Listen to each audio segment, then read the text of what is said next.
It's also helpful just to have her expertise on the team, because I had a lot of conversations with Heather over the past few days. She said, hey, I'm typing up the newsletter right now about this because it's so important. There's so much misinformation out there.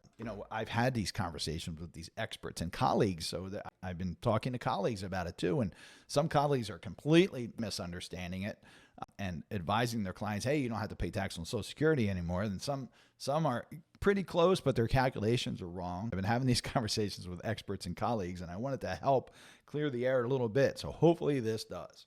So what is the new law?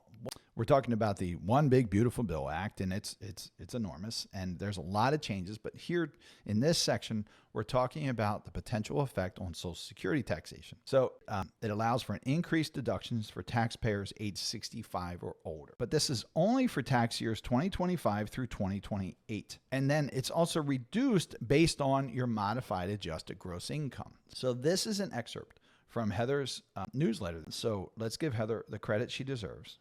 But she writes, beginning in 2025, seniors age 65 and older may deduct up to $6,000 or $12,000 for joint filers. This is reduced by 6% of modified adjusted gross income, or MAGI, over $75,000 for single filers, or $150,000 for married filers. It phases out entirely to $150,000 or $250,000 respectively. It applies after adjusted gross income is calculated, is in addition to the standard deduction, and does not lower MAGI for purposes of calculating income-related monthly adjustment amount, or IRMA. Surcharges for Medicare. So it's not going to affect that at all. But that's how it's written, right? So it's an additional $6,000 per person. So if you're a joint filer, age 65 or over, for a limited period of time, then it's $12,000, right? So 6,000 times 2. And this is on top of the standard deductions already that we have now. So that's a good thing. She writes, in truth, the statutory framework governing the taxation of Social Security remains unchanged.